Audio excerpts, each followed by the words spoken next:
కర్ణాటక సీఎంగా డీకే శివకుమార్ ప్రమాణానికి వేగంగా ఏర్పాట్లు జరుగుతున్నాయి. ఇందులో భాగంగా సాయంత్రం 4 గంటలకు కర్ణాటక సీఎల్పీ సమావేశం కాబోతుంది. ఈ సమావేశంలో డీకే శివకుమార్ ను తమ శాసనసభ పక్ష నేతగా ఎన్నుకోబోతున్నారు కాంగ్రెస్ ఎమ్మెల్యేలు. సీఎల్పీ నేతగా డీకే పేరును ప్రతిపాదించనున్నారు ఆపద్ధర్మ ముఖ్యమంత్రి సిద్ధరామయ్య. ఇక సీఎల్పీలో డీకే శివకుమార్ ను ఎన్నుకోగానే గవర్నర్ కు లేఖ పంపనుంది కాంగ్రెస్. ప్రభుత్వ ఏర్పాటుకు తమకు ఆహ్వానించారని గవర్నర్ కు లేఖ అందజేయనుంది. ఇటు డీకే శివకుమార్ నేతృత్వంలో ప్రభుత్వం ఏర్పాటు కాబోతూ ఉండడంతో కొత్త మంత్రివర్గ ఏర్పాటుపై కాంగ్రెస్ హైకమాండ్ కసరత్తు చేపట్టింది. ఇప్పటికే సిద్ధరామయ్య, డీకే శివకుమార్ తమ వర్గ జాబితాలను అధిష్టానానికి అందించారు. హైకమాండ్ మంత్రుల పేర్లను ఖరారు చేయబోతుంది. జూన్ 3న డీకే శివకుమార్ సీఎంగా ప్రమాణ స్వీకారం చేయనుండగా ఇక అదే రోజు 12 నుంచి 14 మంది ప్రమాణ స్వీకారం చేసే అవకాశం ఉంది. ఇదే అంశానికి సంబంధించిన పూర్తి అప్డేట్స్ మా కరెస్పాండెంట్ గోపి అందిస్తారు. గోపి,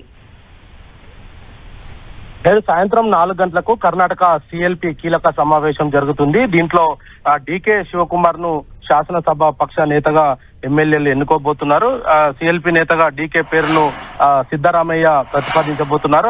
ఆ తర్వాత సీఎల్పీ ప్రక్రియ తర్వాత గవర్నర్ కు కాంగ్రెస్ లేఖ పంపనుంది. కొత్త మంత్రివర్గ ఏర్పాటు పైన ఇప్పటికే హైకమాండ్ కొంత కసరత్తు చేయడం జరిగింది. ఇటు సిద్ధరామయ్య, డీకే శివకుమార్ ఇద్దరు కూడా తమ వర్గంకి సంబంధించిన నేతల జాబితాను ఇప్పటికే హైకమాండ్ కు అందించడం జరిగింది. దీనిపైన ప్రస్తుతం హైకమాండ్ కసరత్తు చేస్తుంది. ఈ రోజు సాయంత్రం వరకు కూడా ఈ యొక్క డీకే శివకుమార్ తో పాటు ప్రమాణ స్వీకారం చేయనున్న మంత్రుల జాబితా కూడా హైకమాండ్ ఇవ్వబోతుంది. ఆయనతో పాటు 10 నుంచి 12 మంది వరకు కూడా ప్రమాణ స్వీకారం చేసే అవకాశాలు అయితే కనపడుతున్నాయి. మొత్తంగా కర్ణాటక రాష్ట్రంలో ముఖ్యమంత్రి కుర్చీ సంబంధించిన వివాదం తెరపడిందని చెప్పొచ్చు.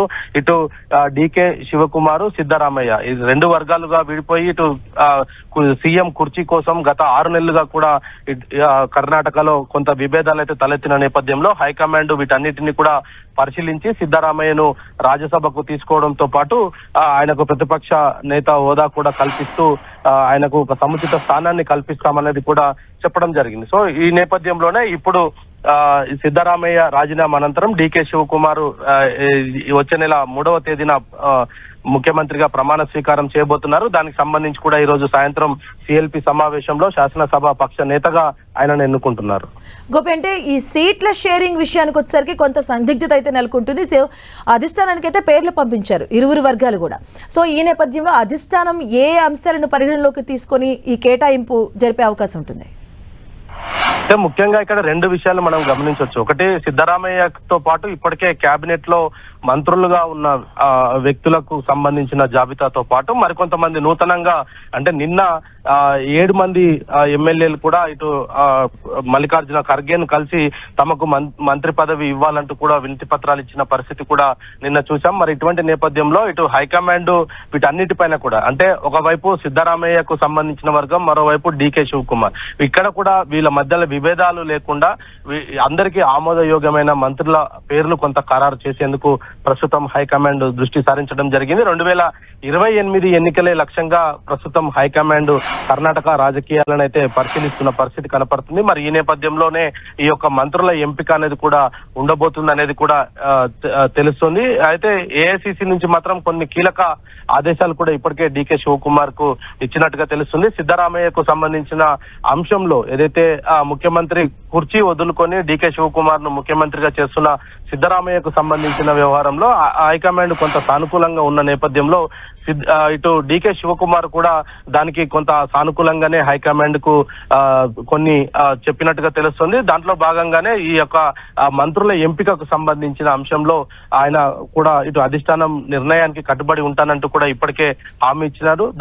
దాంట్లో భాగంగానే ఈ యొక్క నూతన మంత్రివర్గ కూర్పు అనేది ఉండబోతుంది అనేది కూడా కర్ణాటక కాంగ్రెస్ నేతలు అయితే చెప్తూ ఉన్న పరిస్థితి ఉంది. అయితే సిద్ధరామయ్య వర్గం వాళ్ళే అధికంగా ఉంటే రానున్న రోజుల్లో డీకే శివకుమార్ కు కొంత తలనొప్పిగా మారే అవకాశం ఉన్న నేపథ్యంలో అందరికీ ఆమోదయోగంగా ఉన్న ఎమ్మెల్యేలలో మంత్రులను ఎంపిక చేసేందుకే ప్రస్తుతం హైకమాండ్ ఎక్కువగా మొగ్గు చూపిస్తుంది. కాబట్టి మరి ఈ అంశంలో ఈ రోజు సాయంత్రంలోగా ఒక క్లారిటీ వస్తుంది. అయితే మొదట డీకే శివకుమార్ తో పాటు ఒక 10 మంది 12 మంది వరకు మాత్రమే మంత్రులుగా ప్రమాణ స్వీకారం చేస్తారు. ఆ తర్వాత మంత్రివర్గ విస్తరణ జరపాలి అన్నది కూడా హైకమాండ్ ఆలోచనలో ఉంది. అయితే ప్రస్తుతం ఎటువంటి వివాదాలు తలెత్తకుండా ఒకవైపు సిద్ధరామయ్య రాజీనామా చేసిన అనంతరం ఇప్పుడు ఆ కాంగ్రెస్ లో వివాదాలు తలెత్తితే గనక ఏదైతే గతంలో బీజేపీ నేతలు చెప్పినట్టుగా కావచ్చు, లేదా ఇంకా ఇటు అక్కడ ఉన్న పరిస్థితుల వద్ద ఈ రెండుగా పార్టీ చీలిపోయే అవకాశాలు ఉన్న నేపథ్యంలో వీటన్నిటిని కూడా దృష్టిలో ఉంచుకొని ఇప్పుడు డీకే శివకుమార్ తో పాటు కేవలం కొంతమందిని మాత్రమే మంత్రులుగా ప్రమాణ స్వీకారం చేయించి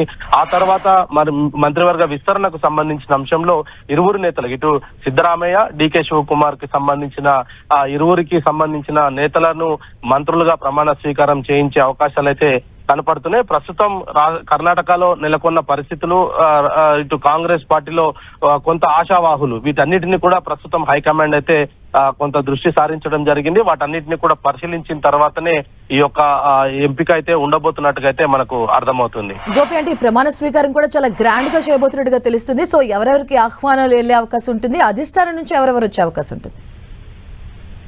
డీకే శివకుమార్ నిన్న ఢిల్లీలోనే ఏఐసిసి పెద్దలందరినీ కూడా కలవడం జరిగింది. ముఖ్యమైన నేతలంతా కూడా ఈ యొక్క ప్రమాణ స్వీకారానికి ఆయన ఆహ్వానించడం జరిగింది. ఇటు మల్లికార్జున ఖర్గే కాంగ్రెస్ కర్ణాటకకు సంబంధించిన నేత, కాంగ్రెస్ అధినేత, ఏఐసిసి అధ్యక్షుడిగా ఉన్న మల్లికార్జున ఖర్గే, అదేవిధంగా లోక్సభ ప్రతిపక్ష నేతగా ఉన్న రాహుల్ గాంధీతో పాటు ఇప్పటికే రాష్ట్రానికి సంబంధించి ఇన్ఛార్జ్ గా ఉన్న కేసీ వేణుగోపాల్, అదేవిధంగా ఇతర కీలక నేతలంతా కూడా ప్రియాంక గాంధీతో పాటు మరికొంతమంది కీలక నేతలు, ఏఐసిసి పెద్దలంతా కూడా ఈ యొక్క ప్రమాణ స్వీకార కార్యక్రమానికి రావాల్సిందిగా నిన్ననే డీకే శివకుమార్ ఆహ్వానం కూడా పంపడం జరిగింది. వాటన్నిటిపైన కూడా కొంత ఆయన ఇప్పటికే నేతలందరినీ కలవడము, ప్రమాణ స్వీకార కార్యక్రమానికి సంబంధించి అంటే ముందుగానే ఆయన సిద్ధరామయ్య రాజీనామాకు సిద్ధపడ్డ నేపథ్యంలోనే ఆయన తన వ్యక్తిగత జ్యోతిష్యునితోటి భేటీ అవ్వడం జరిగింది. ఆ తర్వాత ఆ తేదీలకు సంబంధించి కూడా ఆయన కొన్ని కీలక తేదీలను కూడా సూచించడం జరిగింది. వాటన్నిటి నేపథ్యంలోనే ఆయన ఈ యొక్క ఏఐసిసి పెద్దలందరినీ కూడా పిలవడం జరిగింది. 3వ తేదీన అట్టహాసంగానే డీకే శివకుమార్ ప్రమాణ స్వీకారం అయితే ఉండబోతుంది.